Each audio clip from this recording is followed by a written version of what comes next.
Hello everyone, सबसे पहले तो वीडियो को लाइक कर लीजिए, शेयर कर लीजिए। और आज मैं एक्सप्लेन करने वाली हूँ एक बहुत ही इंटरेस्टिंग मूवी जिसका नाम है कंतारा।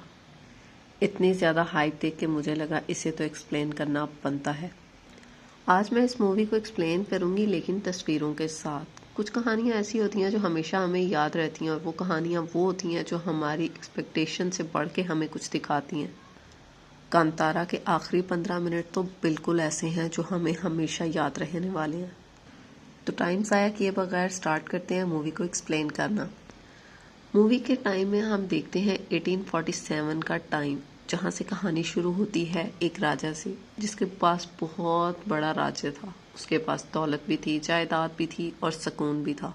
सब कुछ था, लेकिन उसके दिल में एक कमी थी, वो थी दिल का सुकून।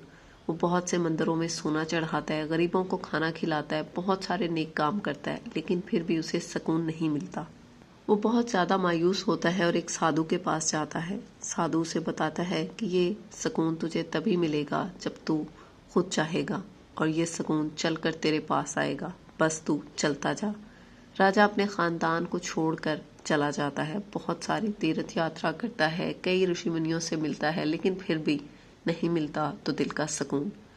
आखिरकार चलते चलते वो एक घने जंगल में पहुंच जाता है जहां उसे एक पत्थर नजर आता है जिसे गांव वाले पंजरोली देव के नाम से पूजते थे। वो उस पत्थर के सामने खड़ा होता है और राजा दिल में पहली बार सुकून महसूस करता है और फैसला करता है कि वो इस पत्थर को अपने साथ अपने महल ले जाएगा।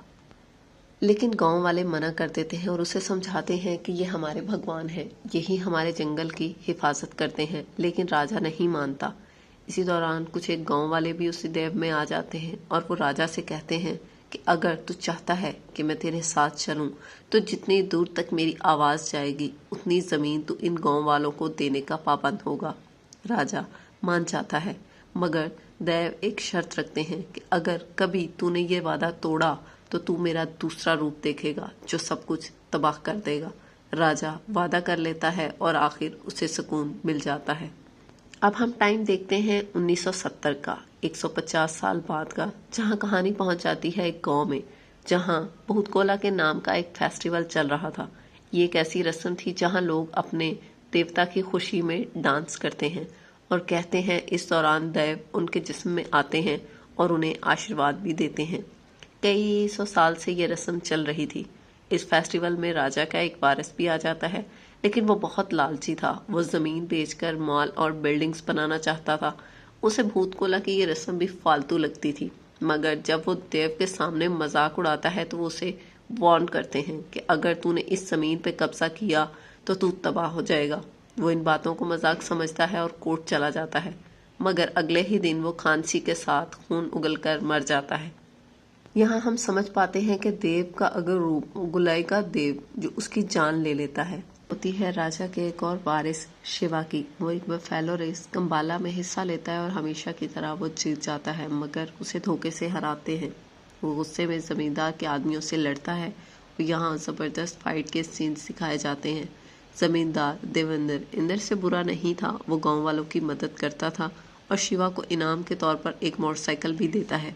शिवा अपनी जिंदगी मजे से गुजार रहा था। वो शिकार करता था, दोस्तों के साथ हंसता खेलता था और थोड़े पैसे कमाने के लिए जमींदार के काम भी करता था। इस दौरान गांव में एक नया फॉरेस्ट ऑफिसर मुरली आता है। वो ईमानदार और सख्त मिजाज आदमी था। जब वो देखता था कि गांव वाले जंगल के दरख्त काट रहे हैं तो वो उन्हें बहुत सख्ती से मना करता है और समझाता है कि ये जंगल हुकूमत की मलकियत है, तुम्हारी नहीं। अब हम नेक्स्ट सीन में देखते हैं भूतकोला फेस्टिवल का वक्त। फेस्टिवल के दौरान पुलिस वाले उसे रोकने आते हैं। शिवा कहते हैं ये तो हमारी रिवायत है और अगर ये रुकी तो हमारे देवर नाराज हो जाएंगे। मुरली नहीं मानता, मगर गांव वाले और पुलिस वाले आपस में टकराते हैं। इस बीच कहानी में आती है लैला, शिवा की बचपन की मोहब्बत। अब वो खुद एक फॉरेस्ट गार्ड बन चुकी थी, मगर जब वो देखता है कि लैला पुलिस वालों के साथ है तो उसका दिल टूट जाता है। नेक्स्ट सीन में हम देखते हैं जमींदार देवेंद्र अंदर से लालच में डूब जाता है। वो गौरव है जो भूतकोला में देवा बनता था को वर्गलाता है कि जब देव तेरे अंदर आएगा तो कहना सारी जमीन देवेंद्र की है। गौरव इनकार कर देता है कि देव कभी झूठ नहीं बोलते। गुस्से में आकर देवेंद्र उसे कत्ल कर देता है। रात को शिवा ख्वाब में देखता है कि पंजोली देव खून के आंसू रो रहे हैं। क्योंकि उनका भक्त गौरवा मर चुका था। जब शिवा को सच पता चलता है तो वो देवेंद्र से बदला लेने निकलता है। एक धमाकेदार फाइट जिसमें वो सबको हरा देता है और आखिरकार गांव वाले समझ जाते हैं कि देवेंद्र ने सबको धोखा दिया था। मुरली, जो शुरू में दुश्मन था, अब गांव वालों के साथ मिल जाता है ताकि जंगल को बचाया जा सके। हम एक जबरदस्त फाइट देखते हैं। दोनों तरफ पुलिस और देवेंद्र के लोग थे। शिवा बहादुरी से लड़ता है मगर एंड में उसकी मौत हो जाती है। मगर जैसे ही उसका खून जमीन पर गिरता है, पंजोली देव की रूह उसमें आ जाती है। वो गुलई का देव बनकर वापस लौट आते हैं और उन सब दुश्मनों को मार डालते हैं। गांव एक बार फिर से महफूज हो जाता है। एंड में हम देखते हैं कि शिवा अब खुद भूतकोला में पंजोली देव बनकर डांस कर रहा है। लीला प्रेग्नेंट है और मुरली एहतराम से झुककर देव का शुक्र अदा करता है। एंड में हमें एक इशारा मिलता है कि शायद शिवा का बेटा बड़ा होकर देव की इस रीत को आगे बढ़ा। और इस जबरदस्त सस्पेंस और रूहानी एहसास के साथ ये फिल्म यहाँ पर ही खत्म हो जाती है। तो दोस्तों, आपको ये वीडियो कैसी लगी कमेंट सेक्शन में जरूर बताइएगा और अगर आप पहली बार इस चैनल पर आए हैं तो सब्सक्राइब जरूर करें।